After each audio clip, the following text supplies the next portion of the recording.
I should have just gone home, but after a double shift at the hospital, my bones felt like lead, and I needed something hot before the long drive home. McDonald's coffee wasn't good, but it was strong, and at 1:17 a.m. on the south side of Chicago, that was good enough. The drive-through line was packed, a row of brake lights stretching to the street. I sighed, pulled into a spot, and cut the engine. That's when I noticed the van, a dented gray minivan parked 2 spaces down, engine running. Inside, 2 men in black hoodies sat too still, their heads barely moving. But their eyes tracked me through the frosty windshield. My stomach clenched. I told myself not to be paranoid. It's Chicago. People hustle. Maybe they were waiting for a deal, or maybe they were just getting warm.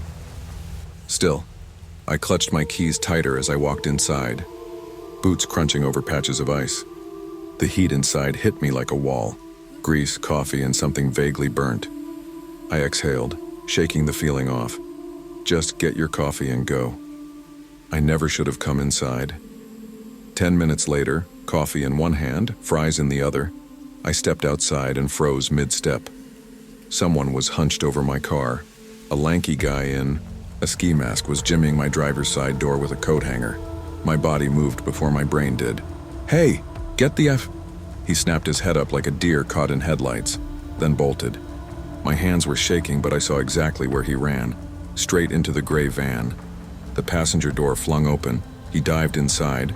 Tires screeched as they peeled out. I was about to yell something else when I saw it. Movement in my back seat. My car door was open. The wind rattled through the frame, but something inside rustled. Then I saw it, a gloved hand gripping my headrest. Someone else was still in my car. Adrenaline slammed through me. I dropped my coffee, my fries spilling onto the pavement. Then I ran. My boots slid on the ice, but I didn't stop until I was back inside McDonald's, yanking the door shut behind me. I turned to the window, chest heaving, just in time to see the van swerve onto the highway, brake lights flashing. But what made my blood turn ice cold was what I saw when the lights illuminated my car. A third man, crouched low in the back seat. I hadn't seen him before. Had he been hiding there the whole time? The cops came fast. They had to. Southside McDonald's at night? This wasn't their first call. I was still shaking when they checked my car. The glove box was rifled through. My floor mats were tossed up, like someone was searching for something. The cop shook his head. "They were waiting for you to unlock it with your fob," he muttered. I blinked. "What?" "They watch for people walking up to their cars. You click unlock and boom, doors pop open. Gives them access to the back seat."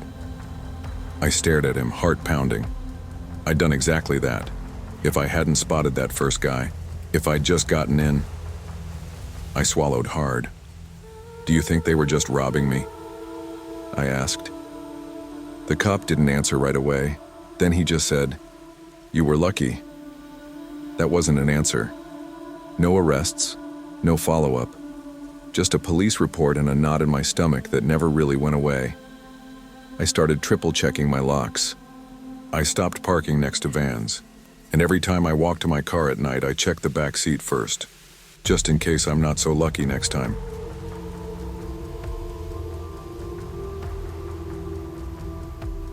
The worst part of the graveyard shift at McDonald's wasn't the exhaustion. It wasn't the half-drunk customers or the guy who always ordered just a cup of ice like it was some kind of secret code. It was quiet. At 2:30 a.m., with rain smearing, the windows and fog curling around the neon golden arches, the store felt too empty. The only sounds were the dull hum of the fryers and the occasional static from the drive-through speaker. I was restocking napkins near the condiment station when the front door slid open. A woman stepped inside. Her raincoat was tattered and soaked, the fabric clinging to her thin frame. But it wasn't the coat that made my breath hitch. It was the mask. A porcelain doll mask, cracked down the side, the kind with hollow eyes, and a frozen, unsettling smile. She just stood there, motionless, watching. Can I help you?" I asked, trying to keep my voice steady. She didn't answer, just tilted her head slightly, the mask's glossy surface reflecting the fluorescent lights. Then, without a word, she turned and walked into the bathroom. I let out a breath I hadn't realized I was holding. What the hell? I waited. 5 minutes. 10 minutes. She never came out. I nudged my manager, Ricky, who was scrolling through his phone behind the counter. "Hey, there's some weird lady in the bathroom." He sighed. "Homeless, probably. I'll check." We pushed the door open together. The stall doors were wide open, empty. The only thing out of place was the back door, slightly ajar, letting in a gust of cold, wet wind. Ricky shrugged. Probably just a drunk. I wanted to believe that. But something about the way she stood, so still, the way she tilted her head like she was listening, made my skin crawl. I told myself it was over. It wasn't. At 3:45 a.m., after we'd locked the dining area, I was wiping down the counters when I heard it. Tap, tap, tap. It came from the drive-through window. I turned, and there she was. The woman in the mask, her face pressed against the glass, the hollow eyes staring straight at me. A sick feeling crawled up my spine. "Ricky," I whispered. "She's back." Before I could react, she suddenly threw something at the window. Splat. Ketchup packets. They burst on impact, streaking the glass with red. Thick, smearing, like blood. I stumbled back, heart hammering. Ricky grabbed the store phone, finally snapping out of his indifference. "Lock the office, I'm calling 911. I didn't argue. I bolted to the tiny back office, locking the door behind me. Outside, the drive-through speaker crackled to life. I could barely hear her voice through the static, but I caught one word. Special. When the police arrived, I was still locked in, the office listening to my pulse pound in my ears. They found her behind the dumpster, still wearing the cracked porcelain mask, still holding a handful of ketchup packets. The officer closest to me sighed as he snapped on a pair of gloves. "Oh, her again," he muttered. "Again?" I croaked. "Yeah. She did this at a Burger King last week," he said, glancing at his partner. "Kept asking for the special menu." They cuffed her, leading her toward the squad car. But right before they shut the door, she turned her head toward me. And in a perfectly normal voice, she said, "You'll see me again." The cops never explained what she meant. They took her away, filed the report, and told us to call if she came back. I finished my shift, but I felt off the rest of the night. Something about her voice stuck with me. It wasn't crazy. It wasn't angry. It was calm. Certain. Like she knew something I didn't. Now every time I work late, I flinch when the drive-through bell dings at 3 a.m., and I never look at the security monitors alone.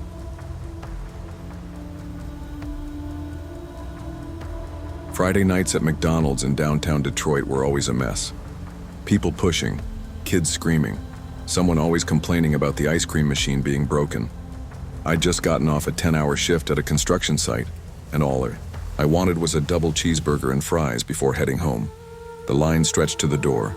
The air inside was thick with grease, sweat, and desperation. A toddler in a puffy red coat was throwing McNuggets at the ceiling, while his exhausted mother pretended not to notice.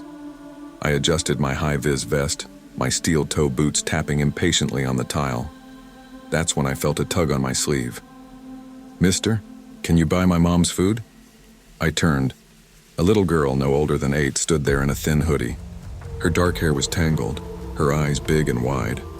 I followed her gaze to the woman leaning against the soda station. She looked rough. Messy hair, face hollowed out like she hadn't slept in days. But what really caught my eye was the tray. In front of her, 6 Big Mac meals, 3 apple pies, and 2 McFlurries stacked like a pyramid. I raised an eyebrow. That's not desperation. That's a damn order for a family reunion. I looked back at the girl. "Sorry, kid, I can't," I said. She hesitated, then sprinted back to her mom. I should have just let it go. But as I waited, in line, I overheard exactly what I wasn't supposed to. The woman bent down, her voice a sharp hiss. "Try the old man by the ketchup. We got $80 yesterday." My grip tightened around my wallet, so that's what this was. A scam. I wasn't the only one who noticed. The cashier, a young guy who looked one breakdown away from quitting, shook his head. "She's here every weekend," he muttered under his breath. "Different kid every time." I exhaled hard. I wasn't about to be part of someone's McDonald's hustle. I stepped forward in line, finally face to face with the cashier. Before I could order, a voice cut through the noise. "Yo, you really just gonna let my baby go hungry?" I turned. The woman was staring me down, hands on her hips. "Y'all really starving with 2 days worth of food?"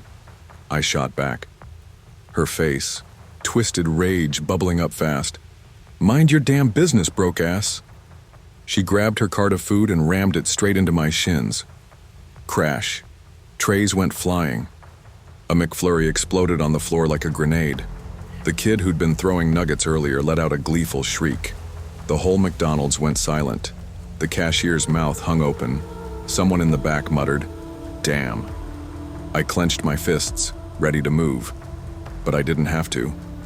2 employees and an off-duty cop had already closed in. "Ma'am, you need to leave now," one of them said. The woman did not take that well. She started swinging, her voice rising into a full-on meltdown. "He's lying! I'm a mother!" The cop, clearly over it, stepped forward. "You pulled this scam at 3 McDonald's this week. We got the footage." She froze. I watched the realization sink in. This wasn't just her usual hustle. She'd been caught. Handcuffs clicked. She spat on the floor, her glare locked on me. "Hope you choke on your burger." I paid for my food and walked out, the tension still thick in the air. As I reached my car, I glanced back at the McDonald's windows. The woman was being escorted out, her daughter trailing behind silently. And for the first time that night, I felt it, that twist in my gut. I wasn't wrong about her. She was running a scam. But the kid? She was just following orders. I sat in my truck for a long minute, staring at my untouched fries. Scams happen every day, but what happens when you grow up in one? I shook the thought away, started my engine, and drove off. But the next time I saw a kid tug on someone's sleeve, at McDonald's, I didn't ignore it.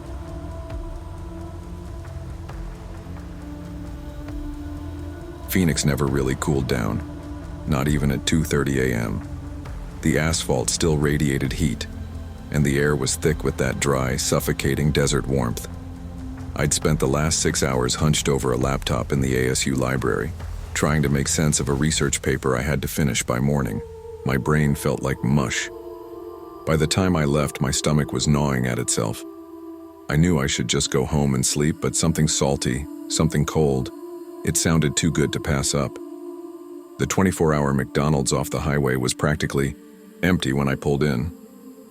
A single car sat near the dumpster, its windows dark.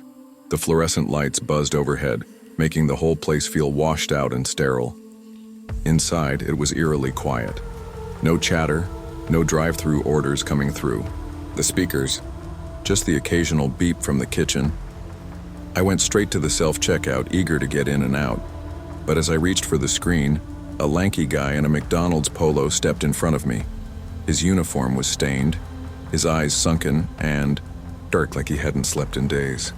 "Yeah, those are busted," he said. "I can ring you up, though." Something about the way he said it made my skin prickle, but I just nodded and followed him to the register. I just wanted my fries. I swiped my card, waiting for the receipt to print, when I felt him staring at me.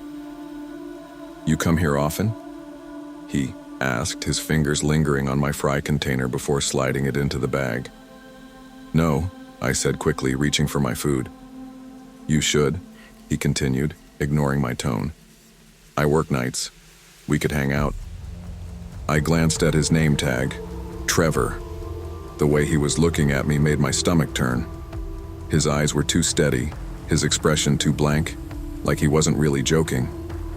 "I'm good," I muttered, grabbing the bag and stepping back.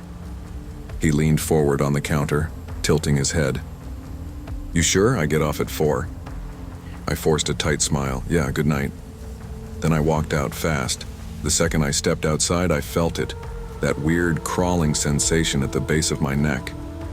The parking lot was empty except for my car, and The flickering streetlight. The single car by the dumpster hadn't moved. I tightened my grip on my keys, the metal jagged between my fingers just in case. Halfway to my car, I heard it. "Hey, where you headed?" I turned, my heart lurching. Trevor was standing in the doorway, silhouetted by the McDonald's lights. He wasn't moving toward me, but he also wasn't going back inside. I forced a laugh like he was just some harmless guy messing around. "Home, man, good night." I clicked unlock on my key fob, picking up my pace. "You sure you don't want to wait?" Trevor called after me. "It's not safe out here alone." My pulse slammed against my ribs. I didn't answer. I yanked my car door open, slid inside, and locked it the second it shut. Through the windshield, Trevor was still there, just watching. I peeled out of the parking lot, glancing in my rearview mirror the whole time. He didn't follow me. But the whole drive home, my stomach wouldn't unclench. Every time I saw headlights behind me, I wondered if it was him. I took the long way, weaving through side streets just to be sure. By the time I pulled into my apartment complex, my fries were cold and my hands were shaking. I threw the food away. Then I grabbed my phone, deleted the McDonald's app, and blocked the number listed for that location, just in case. Weeks passed. I never went back to that McDonald's. But some nights, when I was up late studying, I'd glance at the clock. 2:30 a.m., and I'd wonder, was Trevor still there? Still working nights? Still waiting for another girl to ask for here or to go? Working the late shift at McDonald's in Houston wasn't exactly glamorous, but at 17, a paycheck was a paycheck. I needed money for a car, and flipping burgers under fluorescent lights was better than begging my parents for rides. By 11:30 p.m., my feet ached. My uniform was stained with fryer grease, and the last bus had already left. My phone was dead, which meant I was stuck waiting for my brother to pick me up whenever his football practice ended. I was counting out my crumpled tips in the break room when a shadow leaned against the fry station. "Need a ride, new girl?" I didn't have to look up to know it was Jared, 22, shift leader. Smirk that never quite reached his eyes. Every girl who worked here warned me about him. He flirted too much, stood too close. Got fired twice for misunderstandings with female staff. But somehow he always came back. "I'm good," I said, shoving my tips into my bag. Jared jingled his truck keys. "Come on, I know your brother's still at practice." My stomach dropped. How did he know that? I forced a polite smile. "He's on his way. Thanks, though." Jared studied me for a long second before pushing off the counter. "Suit yourself, Soph." That was the first time he used my name, and I hated the way it sounded in his mouth. 15 minutes passed. No texts, no brother. The parking lot outside was empty, except for the flickering streetlight and the low buzz of the highway in the distance. Jared was still in the lot when I walked out. His truck idled, windows rolled down. "Still need a ride?" I hesitated. It was late. It was hot. I was exhausted. I told myself it was just a ride, so I opened the door. The first 5 minutes were fine. Then, instead of turning onto my street, he kept going. You missed my turn," I said. Jared didn't blink. "Just gotta grab my wallet first." He pulled into an apartment complex with broken streetlights. My fingers gripped my phone charger in my pocket, my pulse hammering. "Take me home, now." Jared killed the engine. "Relax," he said, flashing that empty smirk. "Come up for one drink." I didn't answer. I just yanked my charger out and plugged my phone in. 1%. My hands shook as I pulled up my contacts. My brother's name was barely on the screen before I hit call. He picked up on the first ring. "I'm at Jared's apartment on Cypress Creek. He won't..." Jared's hand shot toward my phone. I dodged, kicked the door open, bolted. I ran through the complex, barefoot on the hot pavement, my lungs burning. Behind me, I heard Jared's voice, loud, angry. I didn't stop. I didn't look back. 10 minutes later, headlights screeched into the lot.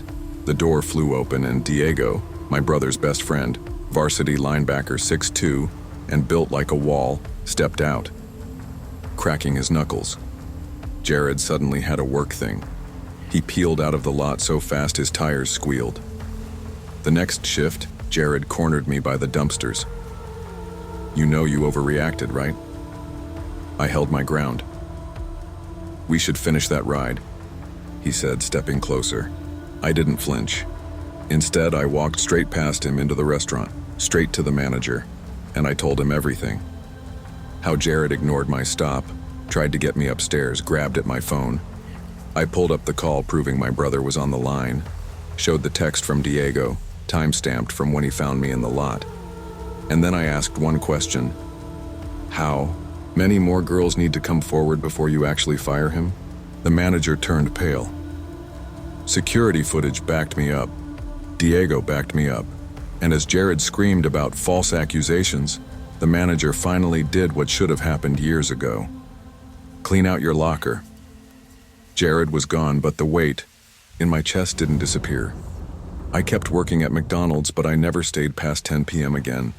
And every time I drove past that apartment complex, I thought about the other girls. How many didn't have Diego show up in time?